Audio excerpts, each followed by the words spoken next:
Hey, what's up guys, welcome back to Anime King 2, and today I'm going to be giving you part 2 of What If Naruto Became the Next Avatar. Remember to get this one to 100 likes as usual, share this to all of your friends on your social media platform, and also guys, go ahead and check out the brand new episode of What If Naruto was the legendary Uchiha X Namikaze, and enjoy that guys. And over on Anime King I post a brand new episode of What If Naruto Was a Hope of the Uchiha clan. So go ahead and enjoy that guys. And also over on Anime King 3, I post a brand new episode of What If Naruto Was Neglected with Jashin Seal inside of him. So go ahead and check out that and enjoy guys. And remember, if this is the first time you hear my voice and you enjoy videos on both Anime King 2, Anime King 3, go ahead and click that red subscribe button to become part of the Anime King family. And thank you for all of your help and your support. And yeah, without further ado, with this we begin this new episode. Start the intro.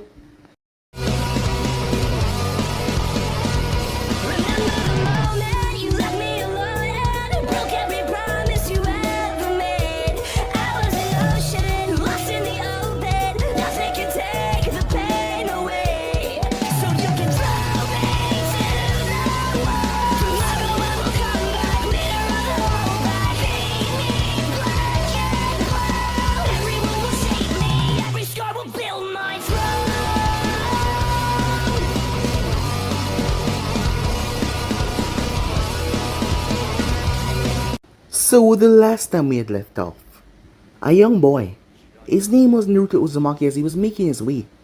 He was actually running for his life. The villagers were chasing after him. The envoys were not on time, as he made his way down the alley. But he was angry. He didn't know why they were doing this. As he told him to get away, he waved his hand in front of him. The earth manipulated and shot forward and knocked them away. Fire burned one of the members. The envoys then arrived as he was taken towards the tower. As he explained to Sarutobi what happened, Sarutobi told him that they will discuss it tomorrow. The next day, a woman came to the village, as Naruto was alerted by this. Her name was Jinora, as she came to inform him that he was the Avatar, as Naruto was shocked by that, confused and shocked, because it sounded rather serious but he didn't know what the Avatar was. She then went on to explain to him the history of the Avatar, as Naruto would be going with her to learn how to control the elements. As he said his farewell to Jiji, as he made his way, she brought him towards the Ear Temple, where he met her husband there, as they told him more about the history of the Avatar, about Aang, about Korra. They told him that they will get other benders to train him in different arts. As Naruto's main element was Earth, Naruto was excited about the prospect of all of this, as it just all sounded so amazing. So the next day he met Bolin and the others. As they arrived there, Bolin started out by teaching him a few tricks with earthbending. It took Naruto a long while because it was difficult, but he was actually able to twirl the stones around him, just like Bolin. As Bolin smiled seeing him doing that, they told him more about their past and about their time with Korra. As everything got Naruto so excited, as this new aspect of his life, learning about the past, not to mention the whole mystical thing about the Avatar. He couldn't wait. So yeah guys, was basically that's what I thought you guys can switch across the play, check it out for yourself. So this is the beginning of this new episode. Currently in Konoha, a month has passed since Naruto left with Jinora towards the southern Ear Temple, as Hiruzen was currently reading a letter from the Ear Temple about Naruto's progress in earthbending, and that he was ready to start firebending. Hiruzen smiled. He heard a knock as he put away the letter. Enter, he said. Walking into the room was Koharu Homura, his old former teammates, and his old childhood rival, Danzo. To this day they are part of his council. Well, to what do I owe this unexpected visit, said Hiruzen. Hiruzen, we need to talk, said Danzo. And what is the matter of us suddenly to talk? Asked Hiruzen. The whereabouts of Naruto Uzumaki, asked Homura. Hiruzen raised an eyebrow.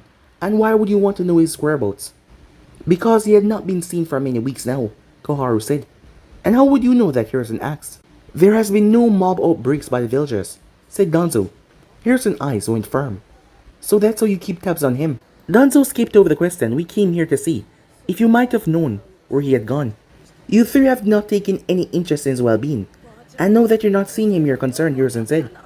You know it is dangerous to let Jinchuriki out of his respective village, Homura said. Especially one that is so young, Koharu said. As Danzo added on, if something happened out there to disturb the Nine Tails, the consequences will be on your head. That's enough out of you three, Hiruzen said. Homura and Koharu backed down a bit, but Danzo didn't even flinch. Naruto may not be in the village right now, but he's in good hands. So you do know where he is, said Danzo. Yes, but I refuse to tell the three of you. What? You keeping these precious secrets to yourself is an act of treason, you know, said Danzo.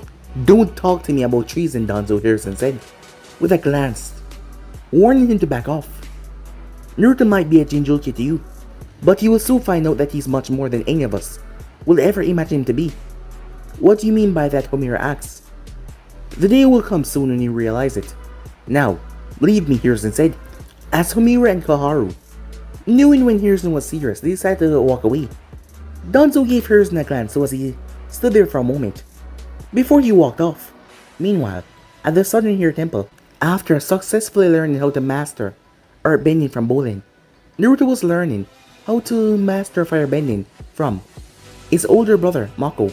Mako was first teaching him the basic starting moves before he actually learned how to firebend. You got the right form, Naruto, said Mako. Just keep it up. Yes, Sensei, said Naruto, as he followed his teacher moves. Is it true that firebending was once fueled by anger and rage? Yes, that's right.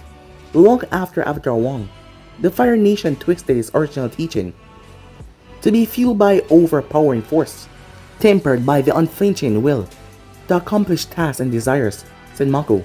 From the stories I read, Avatar Aang and Zuko had traveled towards the land of Sun Warrior to learn the original art of fueling firebending.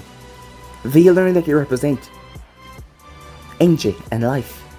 Since then, Zuko found out the original way to bend fire instead of relying on his oil, past anger and hate. How much do you know about Fire Lord Zuko history, said Naruto, as Mako stopped. Well, I could tell you the story. Maybe it could help inspire you. Bolin did say that hearing about Chief Beifong past inspire you. Alright, said Naruto, as the both of them sat down. Start from the beginning. Well, a long time ago, Zuko was born the first child of Fire Lord Ozai and his wife, Princess Urza. He lived in his father's shadow, even at a young age. His father believed that he lacked that spark to use firebending, and was eventually planning to cast him out.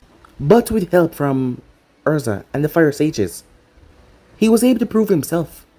But things were still not at ease, and Zuko's younger sister, Azula, made it no better. Zuko had a sister, said Naruto. Yes, but she was a crazy one, said Mako. She was born with the ability to firebend, and her father praised her. She made Zuko feel inferior, but despite negativity thrown towards Zuko, his mother was always there as a pillar of strength. But one night she went missing, labeled as dead. It turned out that Fire Lord Ozai was ordered at the time by the current Fire Lord to kill his firstborn, as a way to get Ozai to realize the pain of losing your own child, especially when you requested to be Fire Lord instead of his older brother, who was meant to be Fire Lord. But his older brother was too caught up in sorrow after losing his son on the battlefield. So what happened, said Naruto. Urza learned about this plan, so she spoke to Ozai and concocted a plan to save Zuko and gave Ozai the throne. What did they do, said Naruto. Urza created a poison for Ozai to use however he pleased. He accepted, but he requested her to leave the island of fear of him being poisoned. She wanted to take her children with her, but he promised they would be safe with him, and if she tried to take them, he will hunt her down. Ozai poisoned his own father and gained the title of Fire Lord, and Zuko's life was spared. That's a relief, said Naruto. Yes, but Zuko's story doesn't get better. When he was 13, he wanted to join the war room, and he was given permission, but he questioned one of the generals after he thought he saw unnecessary sacrifices. So he was forced to take part in the Agnikai. What's that, said Naruto. A firebender duel, with your honor being the prize. However, it was not the general that he questioned, it was his own father. Because while questioning the Fire Nation, he questioned the Fire Lord. He refused to fight his father, so he lost, receiving a nasty burn over his eye, and he was stripped of his title and banished. The only way he might get it back was if he found the avatar that was lost to them by then. As Naruto felt bad for the guy, he seemed to went through a lot. He had a small crew along with his uncle. He spent years looking for the avatar until Aang was finally reawakened. But along the way he realized it was not his goal to capture Aang. That was not his destiny. It was to help Aang defeat his father. Things weren't so easy though. After he was defeated, there was still a lot of backlash because of his father and how the Fire Nations was set up. But he pushed through it all though, and he was able to gain trust of the people. He did many things in his run, like creating the Republic City, and he eventually found his mother. As Naruto smiled, it seems like everything worked out in the end. Oh, is it true that you and Korra were items, said Naruto. As Mako looked at him, where did you hear that from? Your brother, said Naruto. Mako groaned, bowling. I'll have to have a word with him later. So was it true, said Naruto. It was a very long time ago. When I first met Korra, I didn't really think that much about her. Well, Bolin did mention that you were quite a stiff, said Naruto. As Mako felt embarrassed. Anyway, after she helped us out in a pro-bending match, I grew to respect her. At first I just thought of her as a friend, since I started to date Asami. But even while I was dating Asami, a part of me was getting closer and closer to Korra. So I ended up ending with Asami, and I chose to be with Korra. Whoa. So how was it dating the Avatar, said Naruto. A wave of issues. While we care about each other, I was put into a lot of pressures about supporting her. There were times when she turned towards me for support on certain matters regarding the position of Avatar and Tenzo teachings. When I tried to reason with her, she felt I was taking other sides and not hers. Eventually she was willing to do something drastic behind President Riku's back to stop the civil war. I ended up stopping her, and we broke up because of that. Oh, said Naruto. What happened after that? Well, I once tried going back to Asami, but it didn't last long. So you just remained single, said Naruto. For a long time, yes. But enough about me. Let's get back to your training, said Mako. A few days later, as Naruto was finally using firebending, he launched his fist forward as fireballs erupted from it, lighting two training dummies on fire. As Mako was watching him, your aim is improving, Naruto, just keep on concentrating. Right, said Naruto. As he started to attack more and more targets, Bolin, Asami, and Opal arrive. I see that he's coming along with his firebending, said Bolin. Well, no doubt because he is a great teacher, said Asami. As Mako chuckled, Bolin said. Not that you're not a great teacher too, Bolin, Asami said. As Mako spoke up, watching him train like this is like watching Korra. I know, said Bolin. Later that night, in the temple room, as Naruto was standing in front of the statue of Korra, as he was looking up at it, he gazed into the eyes of the statue like he was expecting something to happen. A voice snapped him out of it though. Naruto, what are you doing here? As he looked back to saw Jinora. Master Jinora, he said. What brings you in here? You should be in bed, she said. I thought if I stood before her statue, maybe I could communicate with her or something, said Naruto. You know, like how she was able to talk to Aang and Wang. Jinora smiled. Trying to make a connection to the past life doesn't really come easy for one, especially when starting out. Korra wasn't able to talk to Aang or Wang so easily, until she was able to tap into the Avatar state. But the training that we have for you to undergo, you'll be ready by the time you're ready to learn your bending. Until then, you still have more fire lessons to learn from Mako, she said. I understand, said Naruto. Alright then, come along. Time for a bed, she said. Time skip, as Naruto was once again with Mako. But this time he was trying to use lightning, but he was not getting anywhere so far. Man, why can't I use it, he said. Easy, Naruto, said Mako as he chuckled. Not every trick can come to a bender. Just yet, especially one of your age. Even if you're the Avatar, that's for sure. As he turned as he saw Milo approaching. How has Naruto fire training been going, Mako? Very well, Milo. Although his ability to channel lightning is coming along slowly, said Mako. Well, perhaps he needs some time off from learning firebending. Naruto, it's time that me and my siblings taught you some airbending. Really? Now, said Naruto. As Milo nodded. Alright, follow me please, said Milo. Thanks, Mako-sensei, said Naruto as he gave him a bow. I'll see you later. Good luck, Naruto, said Mako. Later on, Naruto and Milo stood in front of some rotating gates. This will be your first exercise in learning how to airbend. What do I gotta do, said Naruto. Airbending is all about spiral movements. When you meet resistance, You must be able to change movements in the blink of a second. You are to maneuver through the gates without touching them, but you must do it while they spin. How can I do that? Said Naruto, as it looked rather impossible. Milo used his airbend to start the gate spinning, as he held a single leaf in his hand. You must be like the leaf, flowing with the air. As Naruto watched as the leaf went through without even touching one of them. Alright, he says, he stood in front of the gate. Be like the leaf. Begin, said Milo, as he once again used his ear to start the gates. As Naruto went inside, he fell through the other end, groaning as he was smacked repeatedly. Ouch, he said. Milo stood above him. Do not be discouraged, Korra wasn't able to master this exercise right away. You just have to be patient. Alright, said Naruto as he jumped back to his feet. Let's try again. Milo watched. Despite failing, Naruto wasn't giving up. Up to the 15th try, he was moving through the gate, but he got smacked at the end. Alright, said Milo. How about we take a break? Yeah, I could use one of those, said Naruto.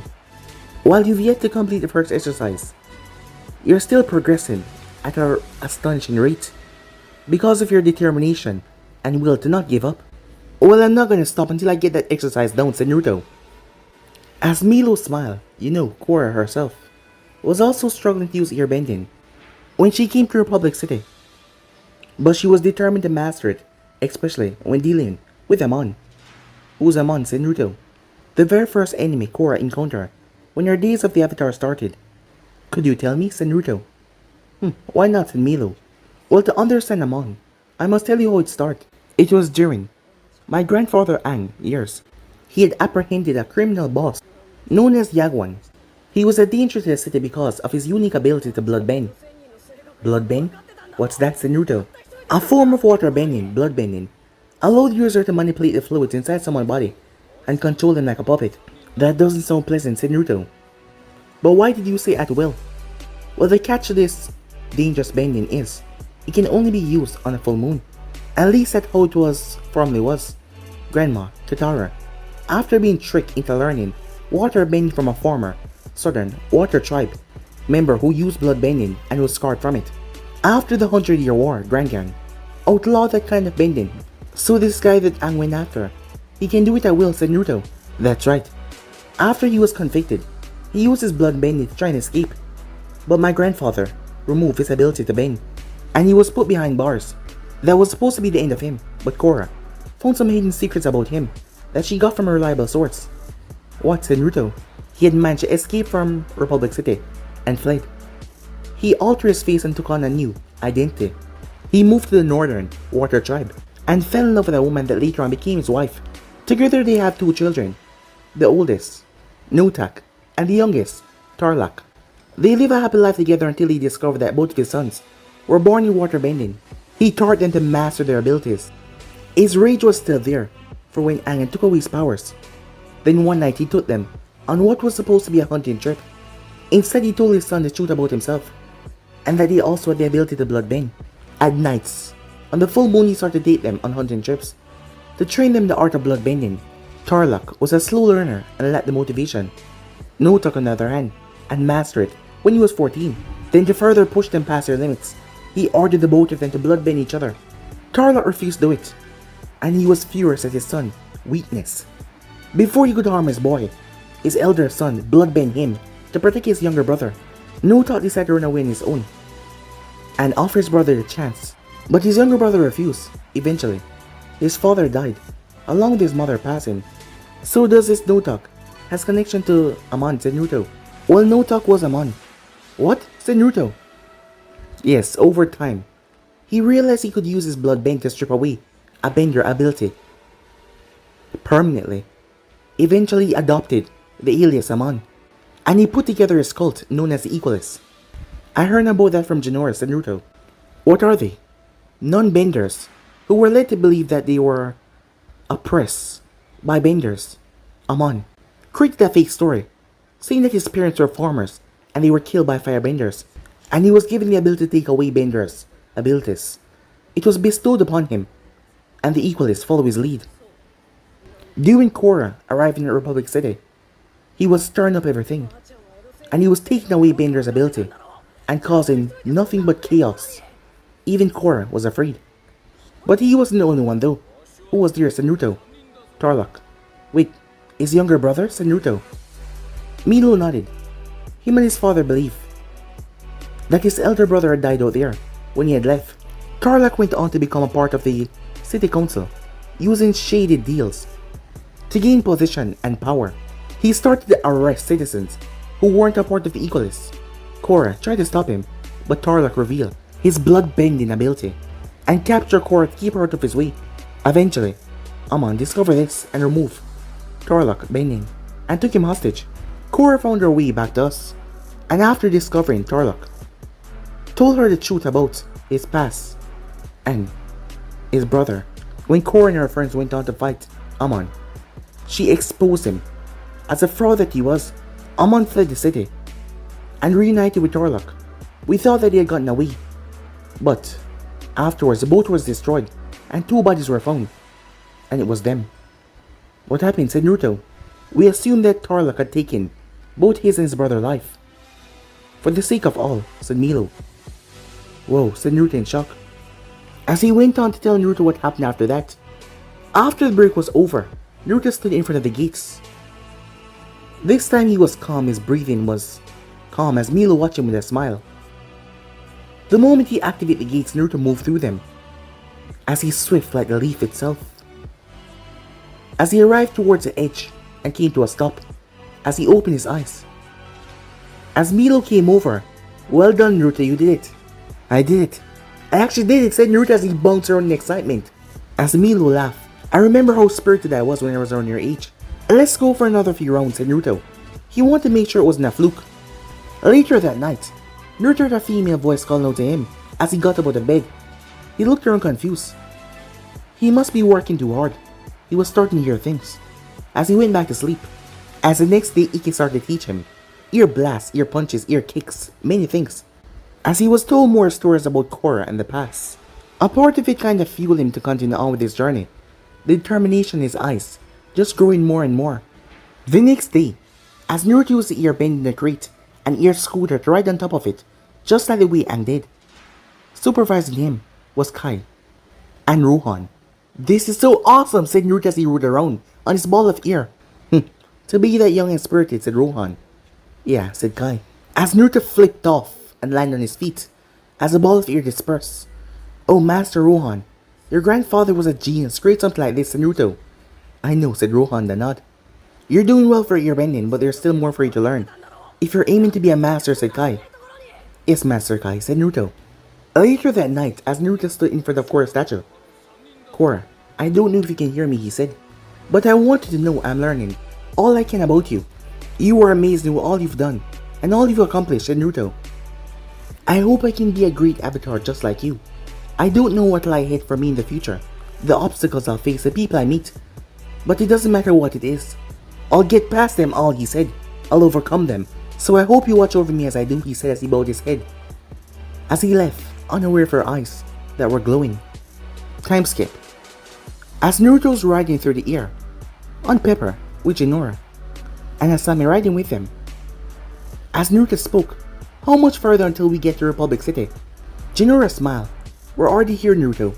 As Naruto looked down. Wow, he said. As Pepper got lower, as they flew past the statue of Avatar Aang. Avatar Aang. As Pepper touched down on Jinora's former home. Welcome, Naruto. The Ear Temple Island. As Naruto climbed off with Asami and looked down. So you and your siblings grew up on this island, said Naruto. That's right. It was like one of the safest places there were. But now we use it as a second headquarters, in case anything happened to one of the Ear Temples. Why don't we get settled in, and after, we'll give you a tour of the city. Awesome, said Naruto. After they got settled in, they took a boat ride all the way to the city. As Naruto was surprised. As he arrived towards the city, he saw the vines, the spirit vines, and also the technology as well. For the transportation devices, he learned that they were developed by Asami's family company. What shocked him was the spirit creatures, as they were all roaming around beside the normal citizen, as he watched them fly about. So this is Republic City, said Naruto in wonder. That's right. A lot of wonderful things happen in this city, Jinora said. As Naruto looked over as he saw a pillar of light shooting in the sky. What's that? That's a spirit portal, Korra opened up. In their battle against Kuvira, Asami said, it connects both the world and the spirit world together. So there's more than just the portals in the north and south Naruto asked. Correct, said Jinora. Can anyone use this portal to go to the spirit world? Asked Naruto. At first it was open to all, but over time to ensure that no unwanted forces enter, we had guards block it off. Only those with authorization can get in, Jinora said. I guess there were still others who want to cause problems even after Korra won, said Naruto. Unfortunately, yes, said Jinora. As they continued to walk until they arrived to the park. As Asami spoke, this is Avatar Korra Park. It was named after Korra sometime after her fight with Zahir. Amazing, said Naruto as he looked towards the statue. As he saw the statue of Korra, he looked as he saw Asami, smiling towards the statue, with a single tear in her eye. Naruto was confused until Jinora spoke up. Asami, come on. We need to introduce Naruto to his new waterbender. Oh, right, she said, as the two of them escorted Naruto off. Soon enough they arrived at Future Industries. Welcome to Future Industries, Naruto. My company makes some of the best technology and automotives in the world, said Asami. Kano has got nothing on this stuff, said Naruto in shock. They went inside the factory as Naruto looked at all the machinery and devices. As Jinora spoke up, looks like Akaisa has got the place under control as always. Yes, she sure does, Asami said.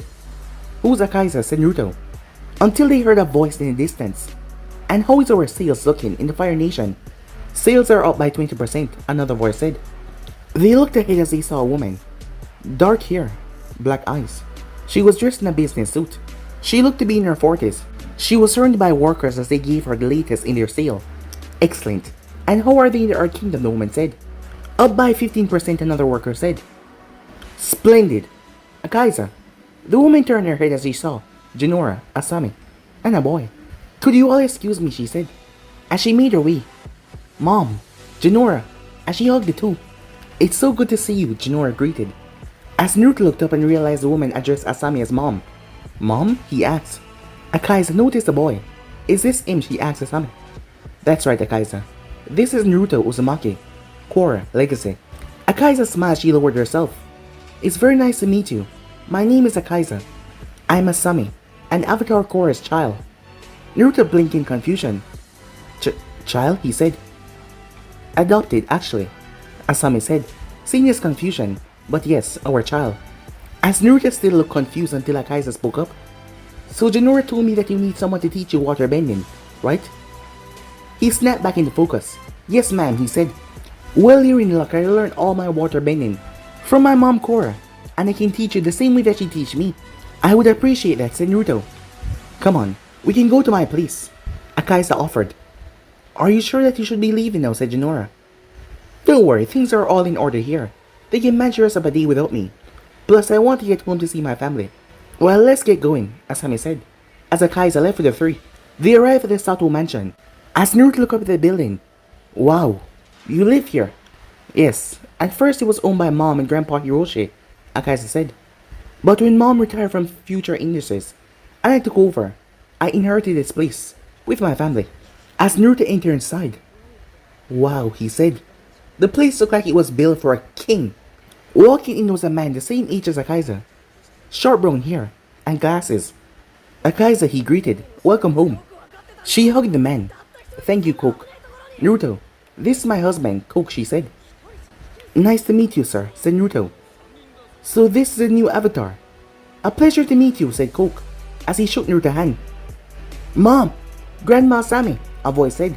A girl about Naruto's age came down the stairs. She had dark skin like Akaisa. Her hair was tied up in a ponytail. She wore water-tribe boots, baggy pants, and a black sleeveless shirt. Ming, Akaisa said. He hugged the girl.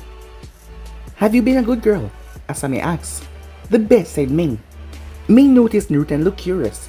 Hey, who's that? Akaisa smiled. Someone who will be with us for a while. This is Naruto Uzumaki. Ming approached Naruto. Nice to meet you, she said, before she paused, as she looked at his birthmarks. You have cute little whisker marks, she said, as that made him blush. This is my daughter, Ming Ming. Akaisa introduced her to Naruto. That's me, but please call me Ming, said the girl. Okay, said Naruto. Naruto's gonna be learning the waterbend, just like you, said Akaisa. Ming looked excited. Really? Well, does that mean I have an underclassman? She asked. That's right. Cool, said Ming. As she brought Naruto over, you're gonna learn in water bending from not only my mom, but me as well. Can't wait, said Naruto. As he felt a bit flustered, she was rather close to him. Why don't you take Naruto on back and show him some of the basics? I'll be around shortly. As Ming smiled, come on Naruto, she said, as she dragged him along. She brought him to a beautiful garden. There was a pool. We can use this to practice, she said. First, watch me. She held her hands out to the water and started to move her hand back in front. Naruto saw the water was moving in small, wave motions like a beach. Ming didn't stop. Now you try, she said. Okay, said Naruto, as he went in the position that she was in a moment ago.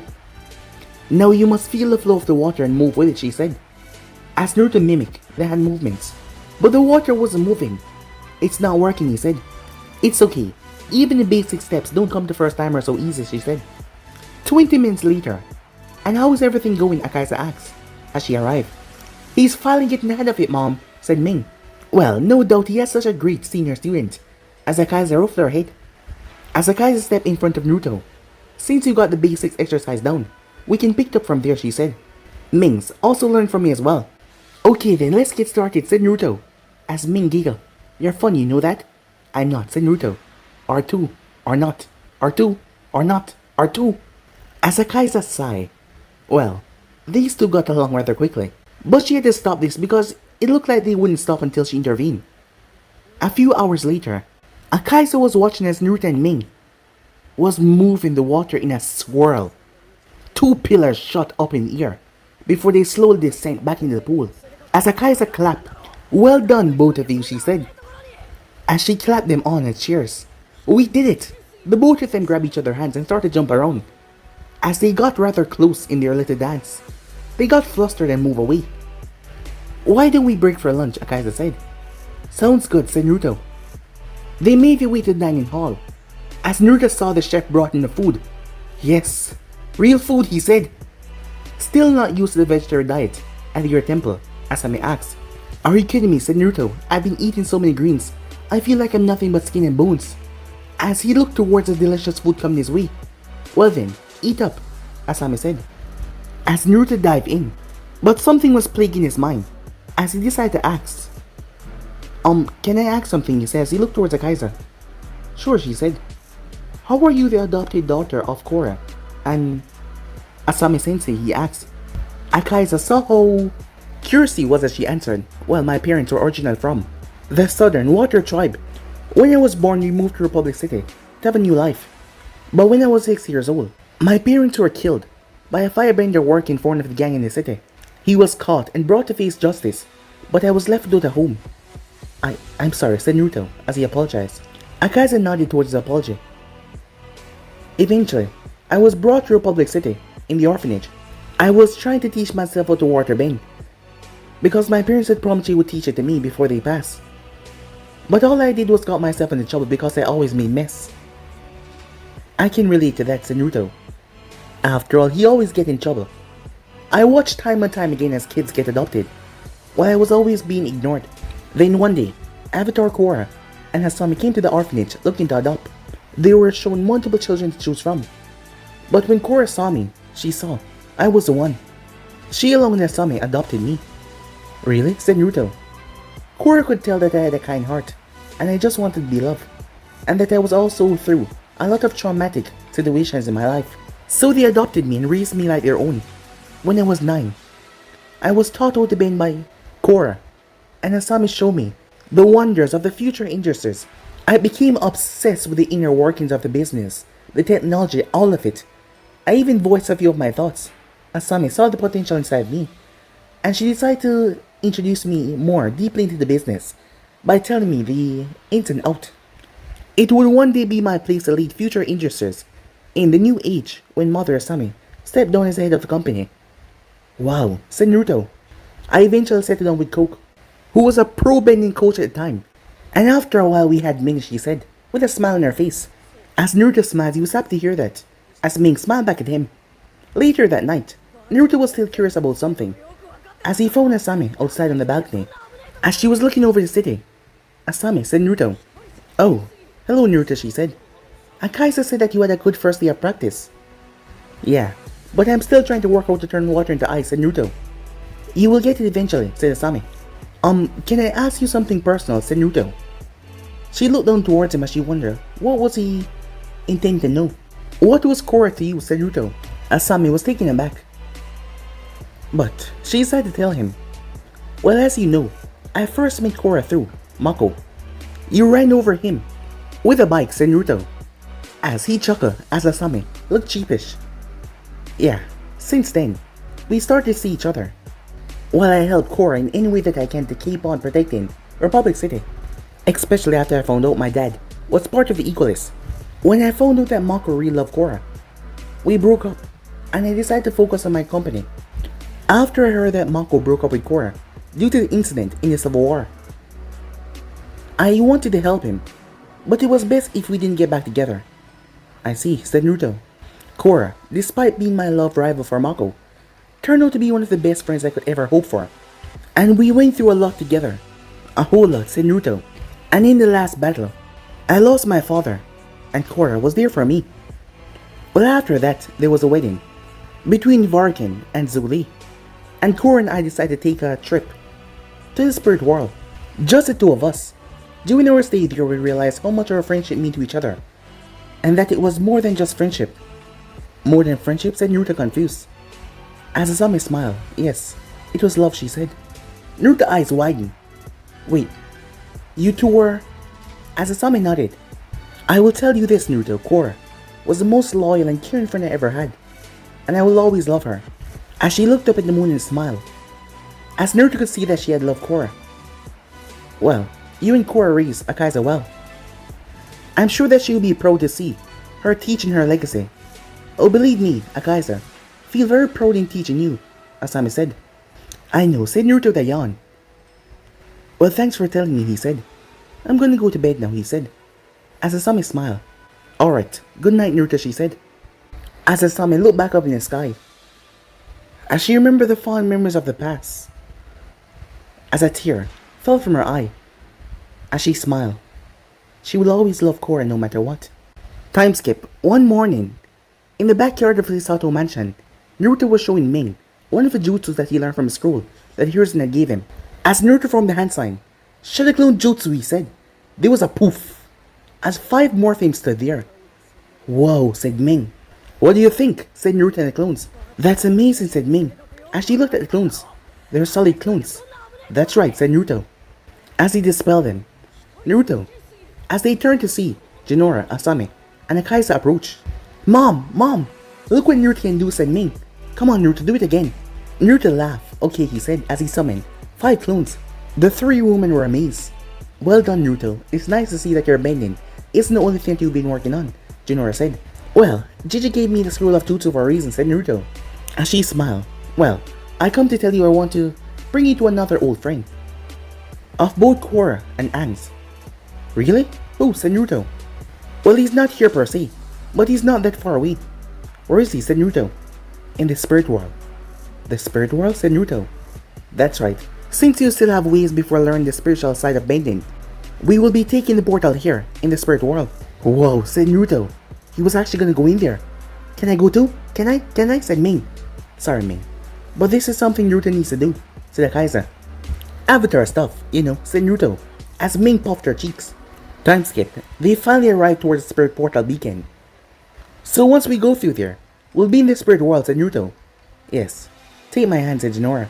As Naruto did so, the both of them approached the beacon, and they were swallowed up in the light. Suddenly, they appear in a beautiful forest area. Whoa, that was weird, said Naruto. You'll get used to it, said Jinora as she giggled. As Naruto looked around seeing the forest. Is this a spirit world? It is. Or a part of it at least, said Jinora. It looks awesome, said Naruto. The flowers around him started to bloom. It is. But I should also warn you, your emotions here become the reality. Especially when you're the avatar. Whatever you're feeling in the spirit world will reflect your current emotions. So you must remember to keep a clear head and not let sadness or anger cloud your mind. As Naruto nodded, sure thing, he said. Good, now come along. As they walked, Naruto saw many spirits. Some of them he recognized from back in Republic City, and some of them were new. So many spirits, said Naruto as he looked around. That's a spirit world for you, said Jinora. Are all the spirits here as kind as the ones in Republic City, Naruto said. Well, not all of them are all cooperative with humans. Like who? Said Naruto. Well, my dad and uncle had a run-in with a rather angry spirit, Spider one. But that's nothing compared to the other spirits. What to? Said Naruto. Well, there's Ko, the face stealer. Wait, face stealer? Said Naruto. Yes, the spirit that can steal people's face. Avatar Karuk lost his wife to this spirit as punishment for his old reckless ways. My grandfather had met Ku in the spirit world and used him to find the location of the moon spirit. Grandpa Ang had to completely show no emotion while talking to Ku, or risk losing his own face. As Naruto glanced around, well, at least that thing was not here. And who's the second spirit to worry about? Said Naruto. Wan Shi Tong, an owl spirit that watched over the library that contained all the knowledge in both the human and spirit world. He brought his library into the mortal world to try to better mankind with wisdom. With the use of spirit foxes, he scouted valuable information to add to his library. It used to be located in the Sangwon Desert and was open to anyone until mortals, some from the Fire Nations, used the knowledge that was contained there for war. The spirit also didn't like Grandpa Ang using the information in there to end the war, even if it was for the right reasons. So the library was buried under the sand, making it impossible for humans to find. It was brought back to the spirit world when Korra and I went there. I found my way into the library. After reasoning with Wang Shitong, he let me explore, only to find out that he was working with Analak, who claimed he was a true friend to spirits, unlike the Avatar. But how could he side with a jerk like Analak? Said Naruto. Well, I suppose it take a jerk to understand each other. As they finally made their way out of the forest. What's that? Said Naruto as he saw a tea shop, with many spirits going in and out. That is where the friend is located that I've come to introduce you to. When they went inside, the place was busy. Wow. And I thought each worker was busy, said Naruto. Jinora saw a spirit that looked like a human-sized monkey. Zengua, she called. The spirit jumped over to her, surprising Naruto. Lady Jinora, what a pleasant surprise to see you. And who's this young man? This is Naruto. Naruto meets Zengura, one of the shop workers. It's nice to meet you, said Naruto. As the monkey shook Naruto's hand. Likewise, I guess, said Naruto. Is the boss in? Asked Jinora. Of course, he's been expecting you after all. Excellent. As the monkey brought them through our office, someone had his back turned to them. As he was sitting in a chair. Sir, your guests have arrived. The chair spinner went to reveal Aru. Excellent. Thank you for bringing them in. You're welcome, sir, the monkey said, as he took his leave. Aru. As Jinora embraced the old man. Jinora, nice of you to come to the spirit world. Naruto, said Jinora. I'd like to introduce you to Zuko's uncle, Aru. As Aru approached Naruto and got down to his level. So this is Naruto. I'm pleased to meet you. Whoa, said Naruto, you're the Aru? Zuko's uncle and a friend of the Avatar? That's right. I see that Jinora and the others have taught you well about history, Aru said.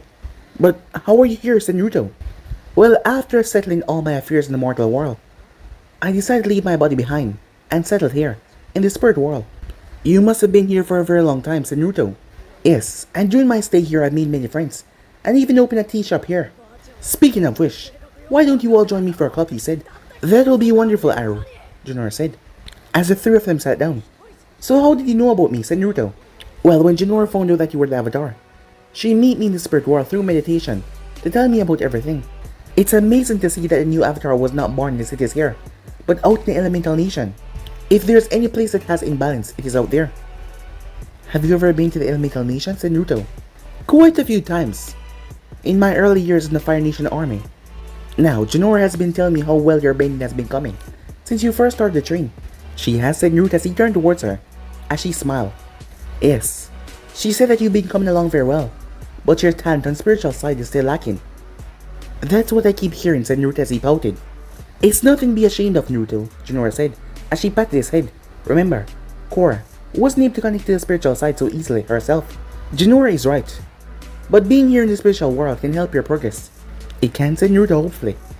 You are the bridge between the human and the spirit world. Even though Korra left the link open, you are the symbol that still truly connects us all, Aru said. With spiritual energy stronger here than the human world, you should be able to connect more spiritually here, said Aru. Alright then, said Naruto as he got to his feet. I'm gonna find a quiet spot outside and see if I can do it.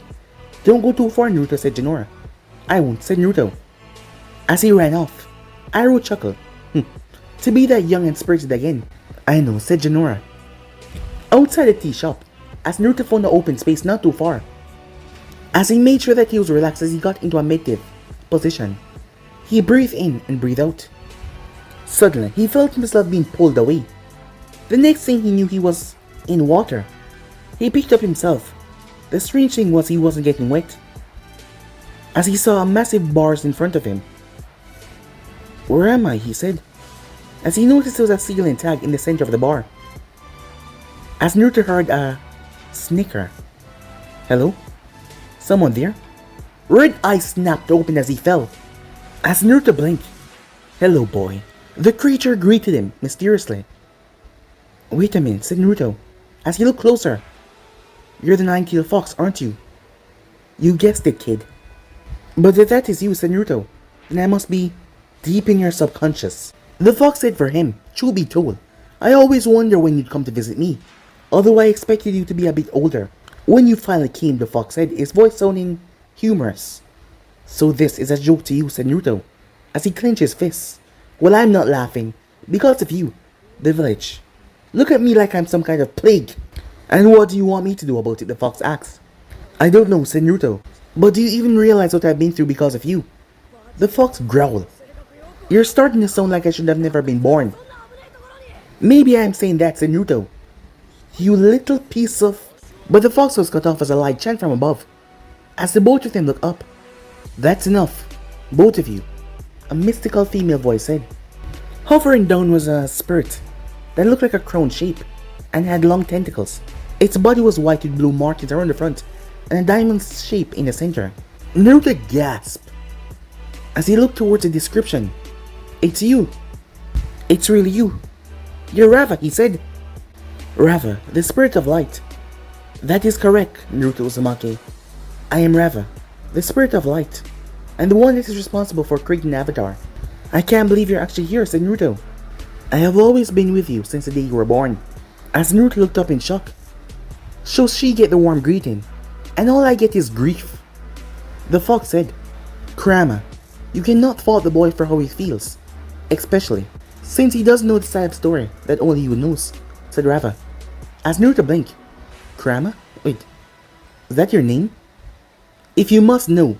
Yes, Kurama said. As Rava then turned, and you, Naruto, must also know. What happened in the past isn't entirely Kurama's fault. What do you mean, said Naruto confused. Rava turned towards Kurama. Even though the spirit didn't have an actual face, he could tell that she was glaring at him to speak up. As the fox sighed, as he turned his head back towards Naruto, before huffing, as the ear blew back Naruto's hair and clothing. The truth is, but guys, let me subscribe right here. If you want to see next part, do like, subscribe, comment down below, and turn on that bell notification to stay posted. Remember, share to all of your friends in social media platform. But I'm out for now. See you guys soon. Peace out.